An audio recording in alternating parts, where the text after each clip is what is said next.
Welcome to the 2017 Star Wars Destiny World Championship Finals. I'm Zach. And I'm Steven, and we're going to be doing commentary during this game, keeping up with all the plays for everyone out there, new and experienced. But first, let's actually take it down to the players and meet Daniel and Nick. My name is Nick Obee. I'm from Madison, Wisconsin, and I regularly game at I'm Board Games in Middleton, Wisconsin, which is right around Madison. And shout out to all my people there.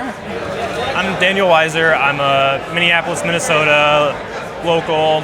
And shout outs, Tower Games. My good friend Dylan, who was in the top 4 as well. I unfortunately had to defeat him to get to the finals. So Minneapolis, home of Fantasy Flight Games versus Madison, Wisconsin. I can't wait to see what they have to say about this particular matchup. When I was paired against Phasma Bala-Trooper, I was honestly incredibly excited. I think the deck is very strong against players that don't necessarily know how to play around all of the tricky stuff that deck has going on for it. So if you don't have a lot of experience playing against that deck, they're going to spread out your damage, you're going to have some here, some there, they're going to remove some dice, and then you're never going to accomplish anything. So what I do is I say, all right, my damage is going to the trooper whether I like it or not, I'm going to always kill the trooper first. That's the strategy I use against that deck basically every single time. I think it makes the matchup really good. Personally, I was worried. People say Phasma's really good against Vader. I personally don't have much experience in my local meta with it. There's not a lot of people in Madison, Wisconsin that actually are playing Vader consistently, and definitely none that played like the one in the finals. So I've had much less experience with that. Most of my training was done on Tabletop Simulator with a friend who doesn't even own any cards, but I basically forced him to training with me at least once a week. So significantly less training than some of the other people certainly here at Worlds had. But so Vader I knew would be hard for me, even though it might be easy for my deck, mostly because I have not had great testing against it. So quite a difference here between Daniel and Nick. Daniel seeming very confident that he's studied up these matchups, knows exactly what he's doing against Phasma Trooper. On the other hand, Nick saying he really doesn't have a lot of experience with this deck against Vader. And I like that he says basically, the deck might be able to do it, but my inexperience could prevent me from winning this championship. Sure, and I think that's a really, really big part of being good at a high level like this at a game like Star Wars Destiny. And I'm really curious to see how it plays out, because these are both two really great players playing two really meta decks on the event. This was seen, both these character pairs were seen quite a bit in the tournament. I will note that Daniel's deck is a very different style of Vader deck, though. One of the things we see a lot out of him is these lower cost cards like Hunker Down or Take Cover, combined with the talk of the tournament, which was Boundless Ambition, which lets you pay 1 to draw up to your hand size. And yeah, big include here. And we kicked it off. We got Mos Eisley Spaceport, Daniel choosing his battlefield, getting that, playing a Force Training for first action, and then over to Nick playing a Jetpack as his first action. So we see a pretty similar kind of tempo going on here. Tusken Raider rolls in. There's an option to immediately resolve that die by discarding a card, but Daniel is going to pass that opportunity. Obviously, resolving a single blaster here, not exactly what you're looking for. Over on the left, looks like Phasma hitting the focus, damage, and the jetpack special, which in this matchup might be quite relevant. It definitely could be. Any of these upgrades that have the potential to, removing the shields from the trooper here. Just a simple 0 cost remove Taking shield. away the benefit of going second. And you always have to ask, would you pay 0 for 1 damage? I mean, that's a lot of times is the question. And most of the time, I mean, I think in this kind of a card game, 0 for 1 is a pretty great deal. Absolutely, and I think a lot of times, especially with Vader, you can get really close to killing a character, and things like Dug In are very big cards in the meta. So being able to just remove those 3 shields, 0 for 3 is incredible. Oh, it's fantastic. And here, Vader going to the mines, looking at 2 resources, probably going to get re-rolled. So over to Bala, and he goes ahead and takes his single resource, as you would expect from such a crime lord as he. You see the trooper here not activating, just waiting. 1 damage here with the Tusken, just showing the plus damage on the Force Training. And that trooper is wanting to wait, because if Daniel does re-roll and can hit a 3 with Vader, that's 5 damage you can basically take off the board and force onto a trooper without the plus side being able to be resolved. That's right. So Nick here can play the game of, if I can Guardian the melee damage away from Vader, that +2 on the Tusken is not going to be able to resolve. That's a great strategy, of course, and you hold that trooper as long as you possibly can. Hunker down coming into play here for Vader. That is going to be brutal against this deck of Nick's because he only has range damage showing. So Vader, already strong enough, of course, the Sith Lord feeling very much like that most of the game, and even harder whenever their shield's just constantly covering him up. Oh, man. Beautiful play here. So Nick focuses the Stormtrooper die to a 2 damage, then gets it, he doesn't like you'd, away from that plus side that wasn't really doing anything. And I agree, I think Hunker Down, nice on the hunt play here from Nick. I think Hunker Down on Vader here is incredibly powerful. Is he just going to take the money? I don't know, man. He's taking one. I'm curious, the trooper did roll in there before Vader had the reroll. Could have played on the hunt instead and wasted, I guess, a little bit more time. Waited to see the board a little bit more. So, there's so many decision points. It seems like there's just a lot of room to be good at this game, even with all the dice involved, and I'm consistently impressed by all the decision points. And you see Nick there spending the special to get a shield, and that could remove the Vader die if Vader rerolls into damage. So taking away a lot of his outs. Now, nice. I wonder, Nick performing at this level, we already see he's a little unprepared given the matchup. I wonder what kind of a player ultimately Nick was. So we caught up with him. Let's see what Nick is thinking right now. I was a little nervous. I mean, I've never done any Fantasy Flight competitive games before. I've never really done much competitive board game, card game, miniatures game at all. So this is like my first time into anything. So first, like the most I had done before this is local tournaments and like one online tabletop simulator tournament, which I did all right in. But yeah, this is a big new thing for me, and it makes me wish I played more Fantasy Flight games. It's like I want to learn to play X-Wing now and come here and play 4 days instead of just 2. Man, that is so awesome to know, because a lot of times you assume with these big World Championship events that these players are just super serious and hyper competitive, and you have someone like Nick making it all the way to the finals, really probably unexpectedly from what he was saying. And you see Daniel on the right here played the backup muscle last turn, did a damage, then used that resource heat game of Vader to play just an open this turn with a force throw. Just straight up force throw, and now rolls it in and hits that special.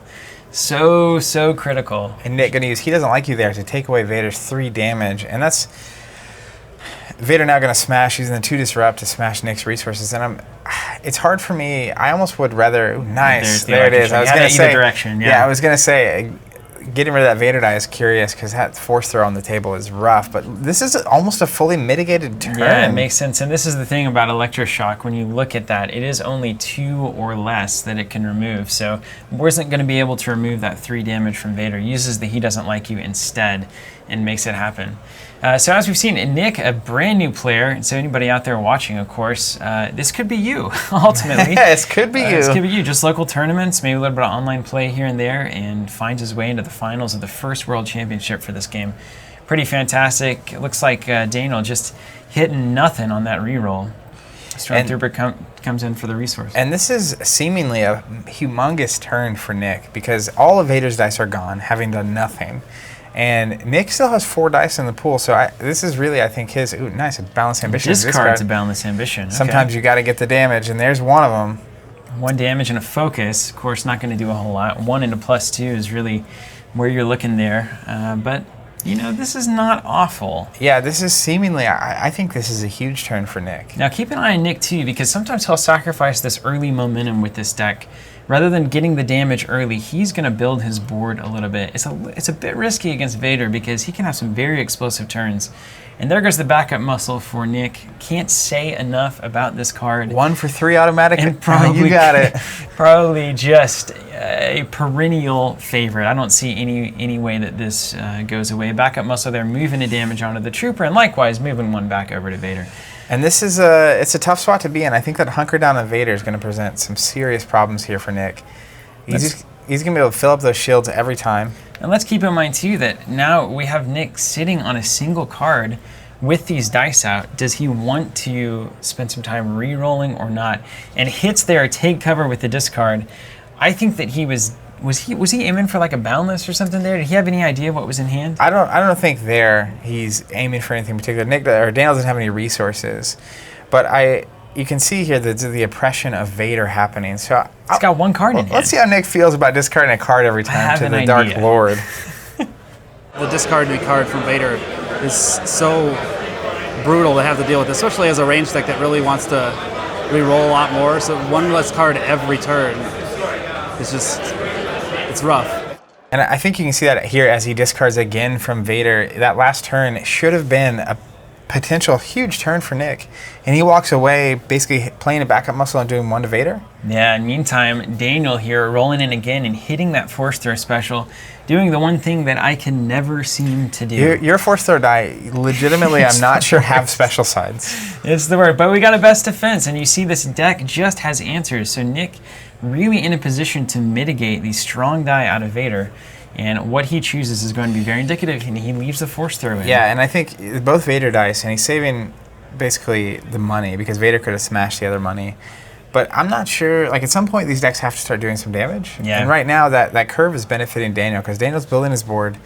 Nick is having to spend control cards and money and damage, like your best defense, to just kind of stay even. Just to stay up. Yeah. And eventually that, I think, runs out. You see here we got the holocron. I mean, that's only going to exacerbate the problem here. If he ends up with like a mind probe on the Tusken, which is the classic, just get out of here. That's going to be so much damage. So we'll see what happens. Yeah, it looks like it's getting on the hunt. Nice. This is an unusual include. I think a lot of players skipping this card, and even a lot of players not really giving force training as much of a nod as it deserves. It's a really nice card. It's got the special that gets you a resource and a damage, or a resource and a shield, or any combo of those three.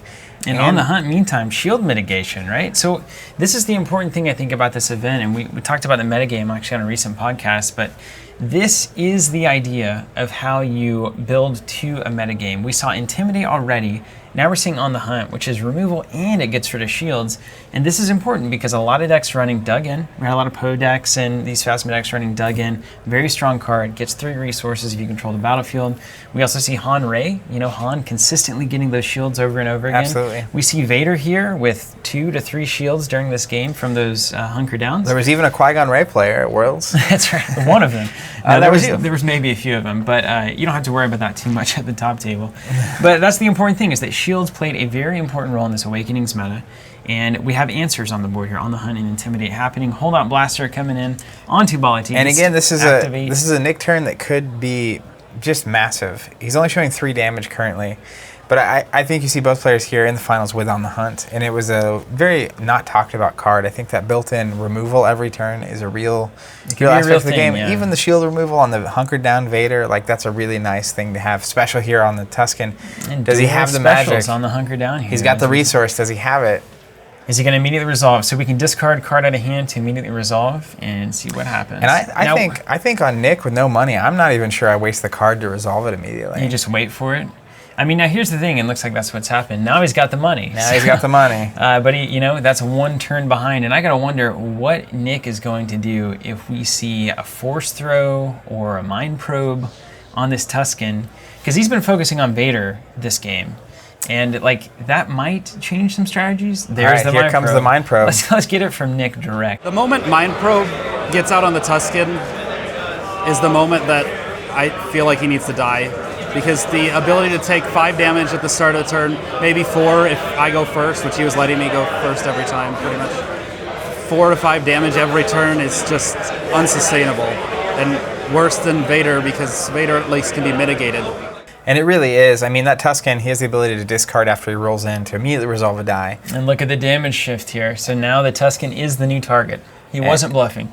And you can imagine, like, if those 2 damage that are on Vader right now were on the Tusken instead, you're in just a much better position. Now, he would be just a couple away. Daniel playing another backup muscle. Yeah, double backup muscle is hard to deal with. I mean, we have Force Throw, Mind Probe, Force Training, On the Hunt, and 2 backup muscle in play. Incredible. I think Nick is falling behind pretty quick on this one. He needs to find a way back into this game. Now, he has the dice to do it. He just needs to explode into like a tactical mastery or something really, really unexpected. And so on this next turn, right, he's going to have a backup muscle on the Tusken, which gets the Tusken down to 3. So as long as he can get 3 in, he may need like a bad roll on the Tusken's part, because Tusken's going to roll in right and can Boom, discards a Tactical Mastery right there. Just takes it right at the end of the turn. That's Tactical so Mastery frustrating. would have been a really big deal. I feel like that could have been a big moment. I played against Nick in the Swiss of this tournament, and he had a turn where he draws 5, and he goes Tactical Mastery, roll in Bala-Tik, roll or Tactical Mastery, roll in Phasma, all in, kills a full health Han. Beautiful. And you got to remember too, getting the chance to stand up if that Tusken dies. So that's what I was getting ready to go to. This game revolves around this Tusken Raider right now and Nick's ability to get him off the board as soon as possible. Had he kept that Tactical Mastery and not been discarded last turn, I wonder if he would actually take a shot at it right here. I absolutely think he would, because the Phasma jetpack can get it done. I mean, right there, it could very well be it. Easy. And we'll see. Or you roll in here. Bala with Tactical Mastery, hope for rain, and then he gets to stand right back up if you kill that Tusken. Yeah, that's true. All right, here comes Tusken.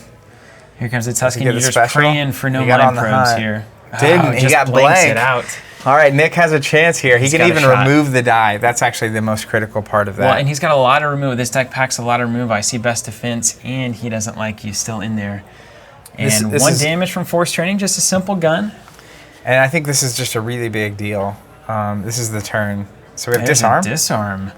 Is he actually playing that?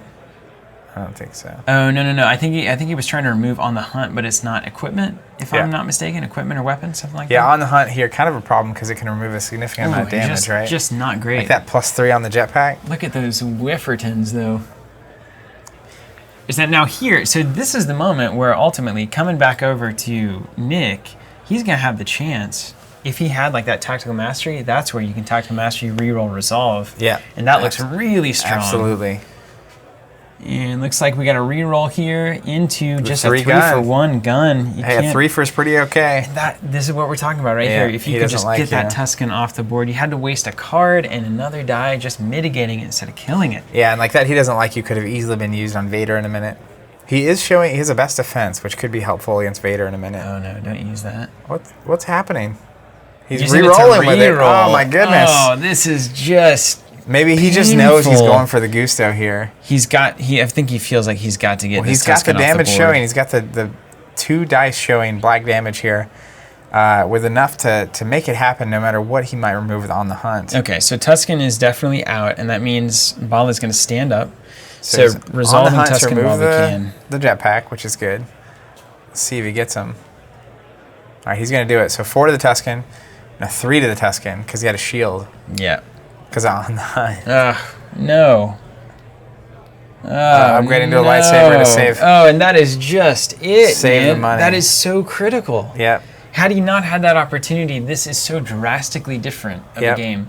What a moment that was. Well, and now you have to ask. I almost saved the backup muscle until Vader's activated because you don't want that lightsaber moving over. Yeah, not before he activates. Yeah.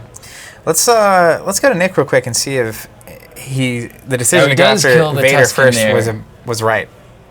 If he starts loading up the Tusken, it's mostly about like how many dice am I removing. Well, I moved a lot of dice by killing Tusken, but I might have been better off killing the Tusken to begin with.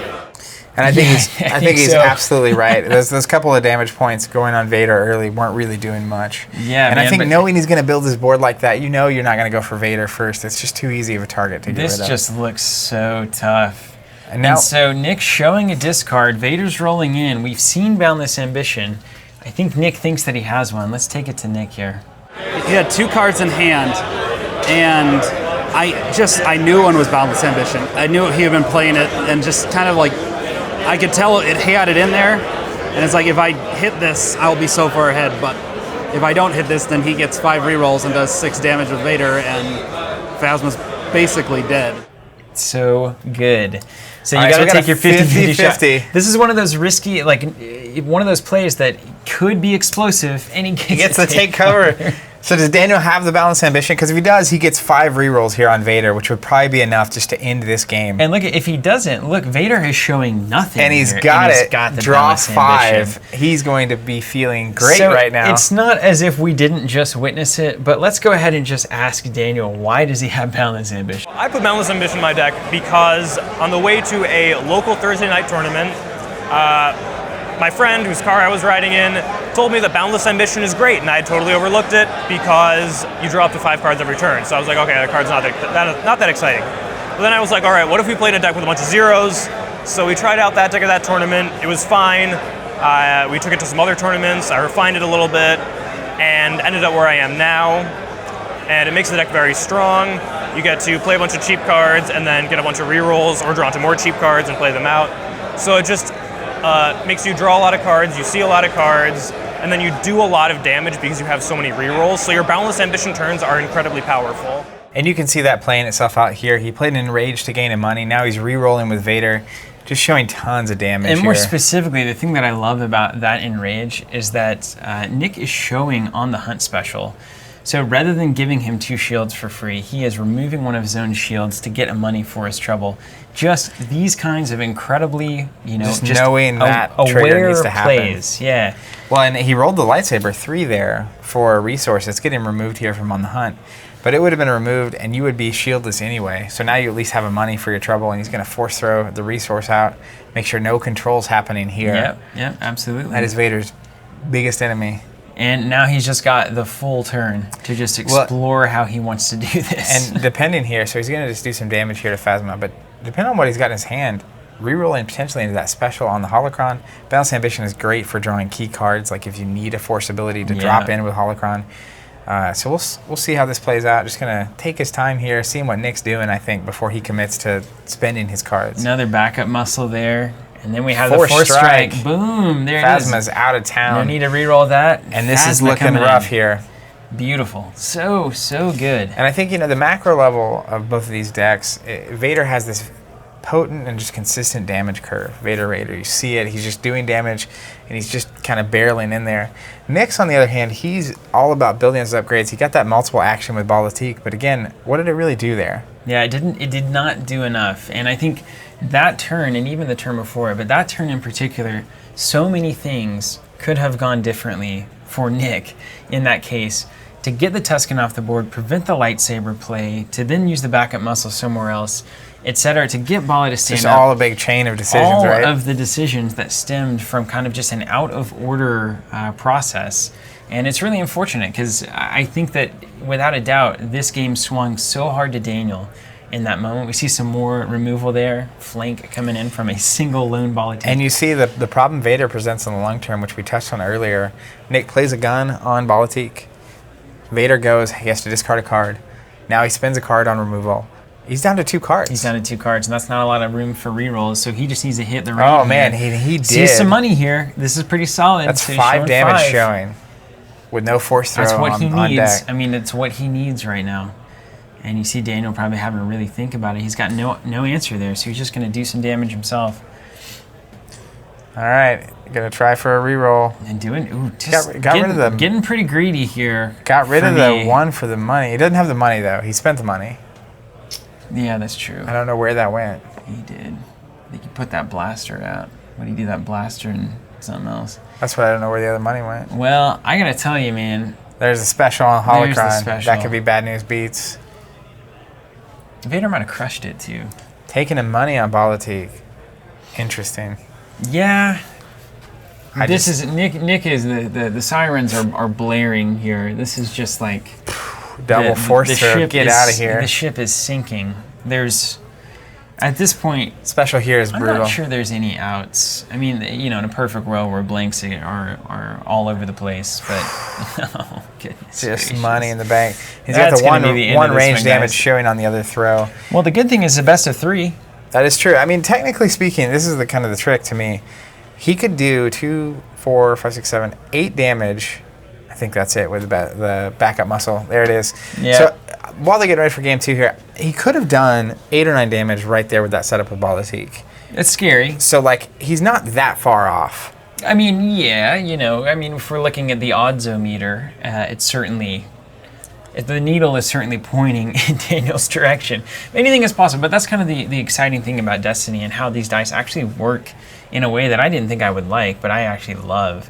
Just, your potential, it's a big bell curve of potential, right? That's what stats always is.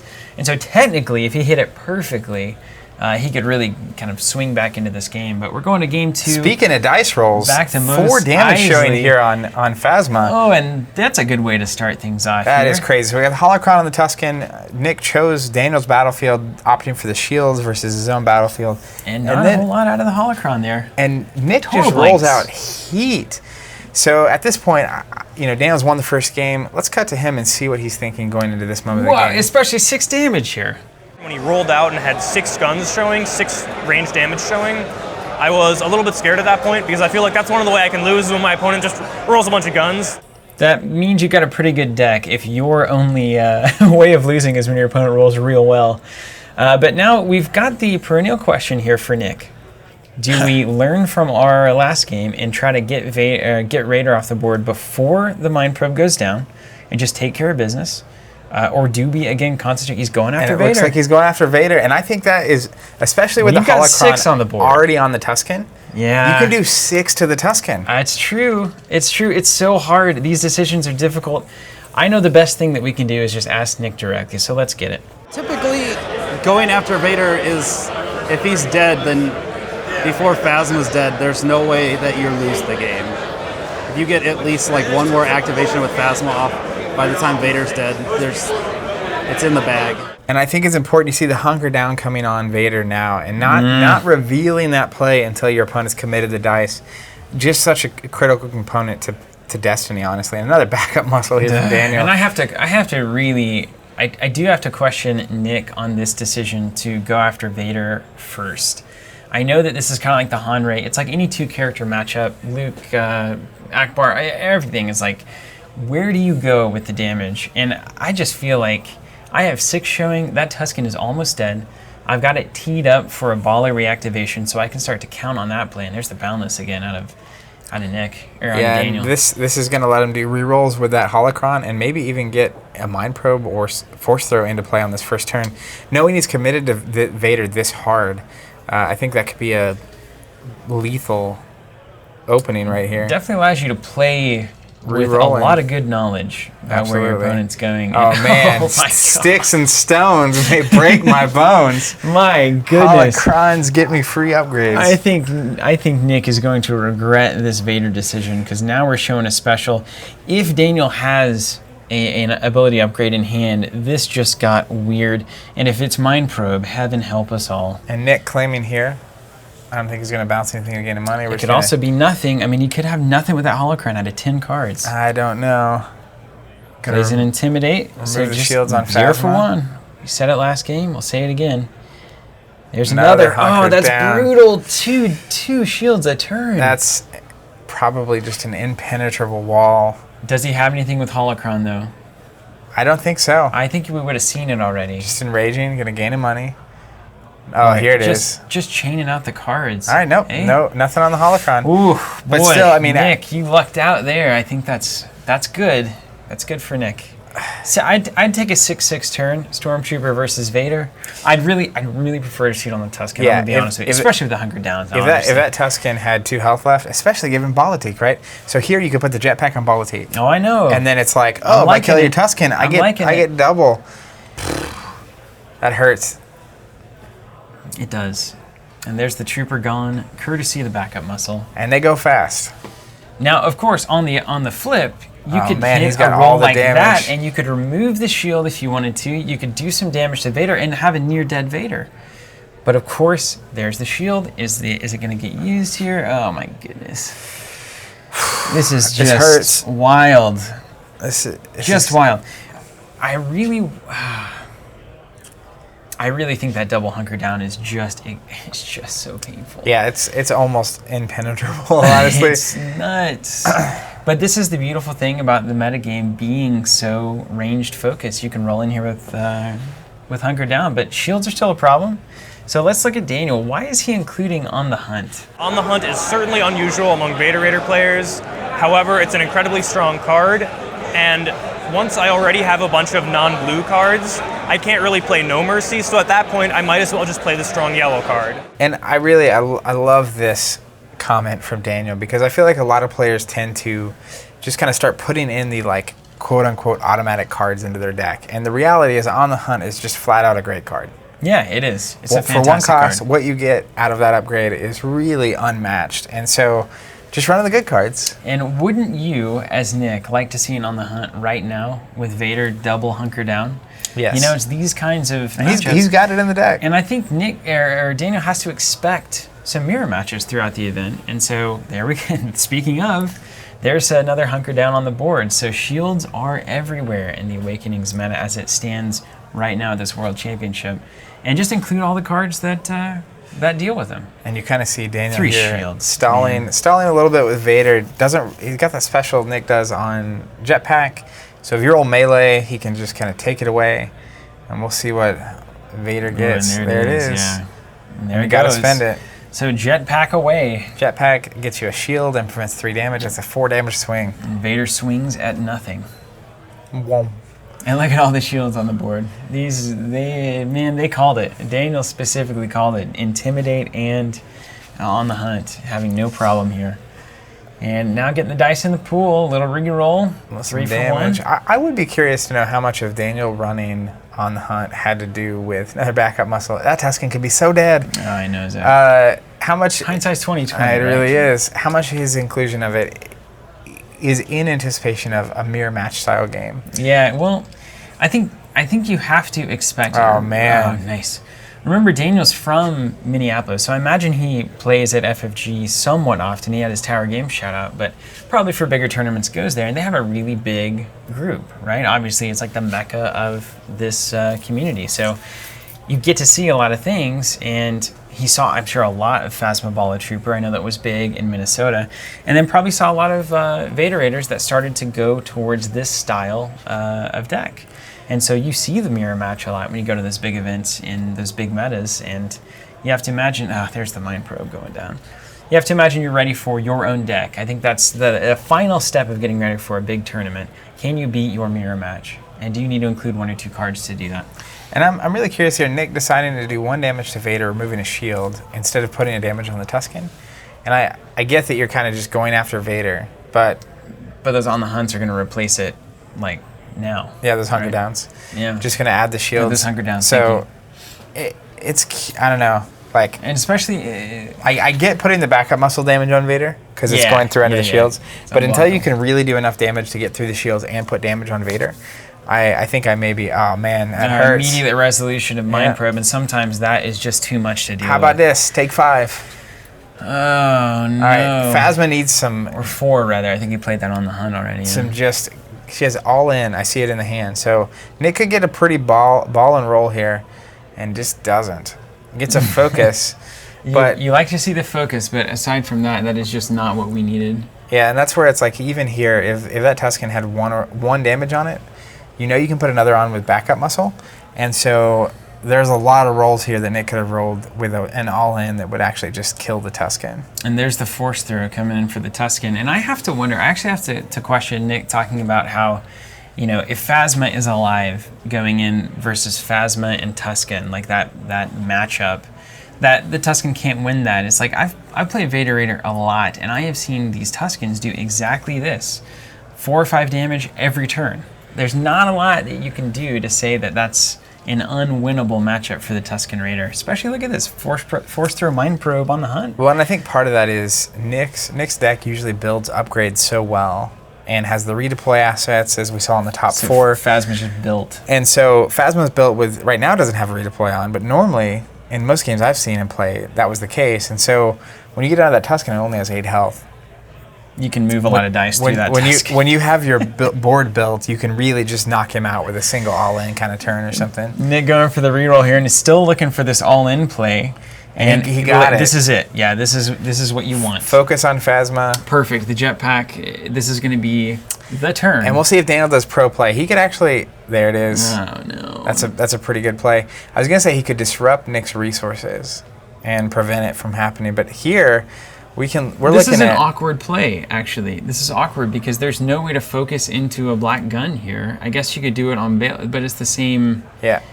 So this gets awkward, and I think Nick is fully realizing this now. So he's going to take a reroll, pray for rain. Just doesn't get it. No, just a lot of potential. Even but there, he's got that on the hunt, so he can nuke the shields, right? Yeah, nuke the shields. And then he needs to get like 4 damage in on Vader. Focus into the Just slide it under. And then you can... but even now, it's like, would you rather have Vader or Tusken off the board?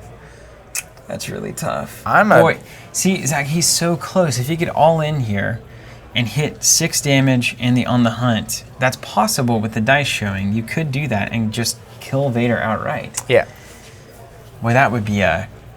And that's what he's going for here. He's going to go ahead and just remove a die in the shields. So that's going to probably trigger the hunker downs to come into play. And he can swing 4 into Vader here. He can... Did he play the all-in? He has not yet, no. But he doesn't have the money now. Oh, that's a problem. Yeah. It's tough.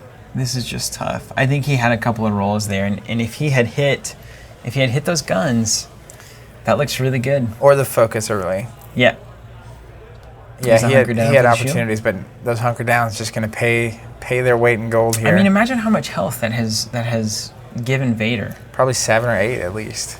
That's just crazy. It's hard to contend with. Meantime, Tusken's down here just dropping nuclear bombs. And way long ago, you saw that Tusken hit the 3 damage on Phasma, knocking off that on the hunt. Part of what makes Raider in the Awakenings only meta so strong, it can just get rid of on the hunt, or not on the hunt, hunker down. Hunker down. We've been using them synonymously the entire game. If you're confused, you should be. Hunker down is the one that gives you shields. On the hunt is the one that takes shields away. Both yellow. One of them's got a lizard. Checking each other's discard piles out here. Trandoshans. There's nothing quite like being in the finals of a big event. Can you imagine everything on the line? Having played really in local tournaments, doing the math. Man. And thinking, there's nothing where, and we've been in this situation, you're in a very important game.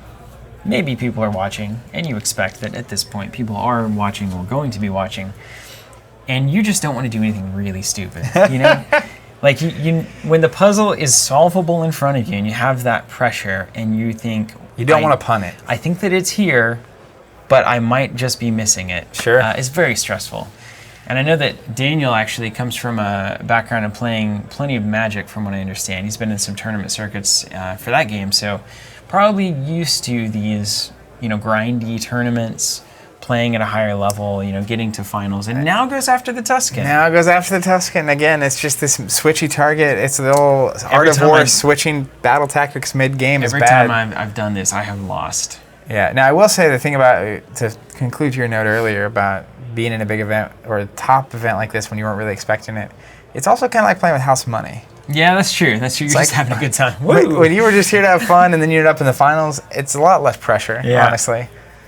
Backup muscle looks like over there to the Tusken. I feel like you got to backup muscle to Vader, man. What is happening? Because he could have 2 more on Vader here if he'd done the 4 to Vader, and then a 5th one or a 3rd one with backup muscle. Close, yeah. It's like if you draw your other backup muscle, you can actually finally kill Vader. That's nuts. But he's really far behind on the damage curve here. There goes Phasma. Oh, man, and Nick just calls it.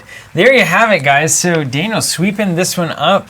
You know what? Always, you got to ask, what would you suggest for new players to get where you are? For a newer player looking to get into Destiny, I would recommend them to practice a lot. It's really important to know what cards are around and how to play your dice in a way that you don't get hugely destroyed by them. Advice to new people, just have a fun time, talk to new people, because honestly, probably one of the most fun parts about this was not playing and just like day coming in on Friday, the day I wasn't playing, or in between games, just talking to all these other people that I've never met, never even been associated with. There's so many people from all over, a lot from Minnesota, but just talking to new people about a game that everyone here loves pretty much that was just probably the best experience. My favorite part of this Worlds tournament was the fact that I got to come here with 2 other good friends, see both of them succeed with the same deck that I'm playing, and then of course end up being able to take it all down myself. I love seeing 2 just very diverse player archetypes here, right? So Daniel coming in with the advice, hey, here's how you build a great deck that's going to win a tournament. Nick coming in, advice is, have a great time, meet all the people. But then ultimately at the end, both of these players saying that this entire experience is really about the community and about coming together, making friends, playing games together. So really happy to hear that from both of these players. Great finalists. Huge congrats to both Nick and Daniel. So until next time, Zach. Keep playing.